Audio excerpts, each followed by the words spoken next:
ناظرین، آپ کو آج دو بڑے امیزنگ پڑوسیوں کی کہانی سنانی ہے۔ کمال کا واقعہ ہے، غور سے سنیے گا۔ ایک پڑوسی تھے، بہت بڑا نام ہے، مگر ان کے برابر میں ایک غیر مسلم کا گھر تھا، یہودی کا گھر تھا۔ یہ مسلمانوں کے بزرگ ہیں اور برابر میں غیر مسلم کا گھر ہے۔ وہ غیر مسلم سفر پر گیا تو اس کے گھر میں لائٹ نہیں تھی، چراغ کے لیے پیسے بھی نہیں تھے، ساری رات ان کا بچہ روتا رہتا تھا۔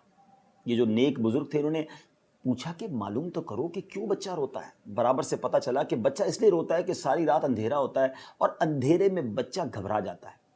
ان بزرگ نے کیا کیا کہ روزانہ رات ان کے گھر چراغ بھجوانا شروع کر دیا۔ ساری رات بچہ سکون سے سوتا۔ جب وہ یہودی سفر کر کے واپس آیا اور اس کے گھر والوں نے اسے واقعہ سنایا کہ ہمارے پڑوس میں جو مسلمانوں کے بزرگ رہتے ہیں وہ ہمیں روز چراغ بھجواتے رہے اور ہمارے بچے کو سکون پہنچاتے رہے، اس غیر مسلم کو یہ خیال آیا کہ کتنی عجیب بات ہے کہ ہمارے برابر میں مسلمانوں کے اتنے بڑے بزرگ رہتے ہیں اور اتنے اچھے اخلاق ہیں، اور ہم ہیں کہ اسلام سے دور رہ کر زندگی گزار رہے ہیں۔ وہ یہودی کے خاندان والے اس مسلمان کے گھر آئے، دروازہ کھٹکھٹایا اور گویا اس طرح کہا کہ حضور، ہمارے گھر میں تو آپ کی طرف سے چراغ کی روشنی پہنچتی رہی، اب ہمارے دل میں جو کفر کا اندھیرا ہے اسے بھی دور کیجئے، کلمہ پڑھائیے اور ہمیں مسلمان کیجئے۔ ناظرین، آپ جاننا چاہیں گے وہ بزرگ کون تھے؟ وہ کوئی اور نہیں، اولیاء کرام کے سردار حضرت سیدنا بایزید بسطامی رحمۃ اللہ تعالیٰ علیہ ہیں، جو اپنے غیر مسلم پڑوسی کے ساتھ اتنا شاندار سلوک کرتے رہے۔ اسی طرح ایک اور بڑا عظیم نام حضرت سیدنا مالک بن دینار رضی اللہ تعالیٰ عنہ۔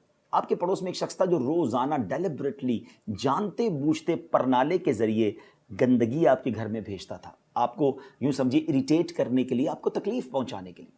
آپ کوئی جواب نہ دیتے تھے۔ کچھ دنوں کے بعد اس پڑوسی سے رہا نہیں گیا کہ یہ کمال کی بات ہے، میں روز گندگی بھیجتا ہوں، کوئی جھگڑا نہیں، کوئی ریٹیلیٹ نہیں، معاملہ کیا ہے؟ دروازہ کھٹکھٹایا، حضرت مالک بن دینار رحمۃ اللہ تعالیٰ نے دروازہ کھولا تو وہ کہتا ہے حضور، میں روز آپ کے گھر میں گندگی بھیجتا ہوں، آپ کو تکلیف نہیں ہوتی؟ تو آپ نے فرمایا تکلیف تو بہت ہوتی ہے، تو پھر کیا کرتے ہیں آپ؟ کہا میں پانی ڈالتا ہوں، گندگی تمہاری طرف سے جو آتی ہے اسے دھو دیتا ہوں۔ غصہ نہیں آتا؟ سوال کیا اس نے۔ میرے غصہ بھی بہت آتا ہے، غصہ آتا ہے مگر میں اسے پی لیتا ہوں، کیونکہ ہمارے قرآن مجید فرقان حمید میں ہمارا رب فرماتا ہے وَالْكَاظِمِينَ الْغَيْظَ وَالْعَافِينَ عَنِ النَّاسِ وَاللَّهُ يُحِبُّ الْمُحْسِنِينَ۔ ترجمہ کیا ہے؟ اور غصہ پینے والے اور لوگوں سے درگزر کرنے والے اور نیک لوگ اللہ کے محبوب ہیں۔ اب اس غیر مسلم نے کیا کیا؟ اس نے گویا اس طرح عرض کی کہ حضور، گھر کی گندگی جو میں نے آپ کے گھر میں بھیجی وہ تو آپ نے پانی ڈال کر دھو دی، اسے بعد میں دھوئیے گا، پہلے میرے جو سینے میں کفر کی گندگی ہے اسے دھوئیے۔ کلمہ پڑھ کر مسلمان ہو گیا۔ ناظرین، یہ دونوں واقعات ہمارے لیے کیا میسج لیے ہوئے ہیں کہ پڑوسی کے کتنے حقوق ہیں، اور ہمارے بزرگان دین وہ ہیں کہ جو غیر مسلم پڑوسیوں کے ساتھ، تکلیف پہنچانے والے پڑوسیوں کے ساتھ بھی ایسا رویہ رکھتے تھے کہ وہ کلمہ پڑھ کر مسلمان ہو جاتے۔ مگر کیا ہمارا مسلمان پڑوسی ہم سے مطمئن ہے؟ یاد رکھیے، روایتوں میں مضمون ملتا ہے کہ تم میں بہترین وہ ہے جس کا پڑوسی اس سے راضی ہو۔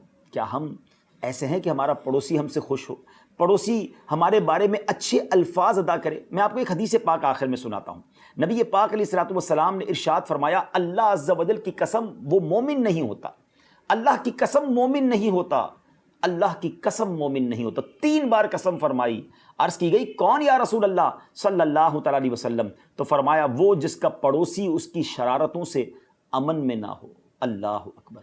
ذرا غور کیجئے ناظرین، یہ ہے پڑوس کے حقوق۔ اللہ کرے کہ ہم اپنے پڑوسیوں کے حقوق صحیح طریقے سے ادا کرنے میں کامیاب ہوں۔ نبی پاک علیہ الصلوۃ والسلام ایک بار صحابہ کرام کے ساتھ بیٹھے تھے، صحابہ کرام کو پڑوسیوں کے حقوق بیان کرنا شروع کیے۔ صحابہ کہتے ہیں اتنے حقوق بیان کیے کہ ہمیں یہ خیال ہونے لگا کہ نبی پاک شاید وراثت میں بھی پڑوسی کے حق بیان کر دیں گے۔ اب ہمیں یہ غور کرنا ہے، ہمارے پڑوسی ہم سے راضی ہیں، یہ تکلیف میں ہیں؟ اگر وہ تکلیف میں ہے تو ان کو راضی کر لیجئے، کیونکہ پڑوسی راضی تو انشاءاللہ رب بھی راضی۔ اللہ پاک ہمیں پڑوسیوں کے حقوق ادا کرنے والا بنائے۔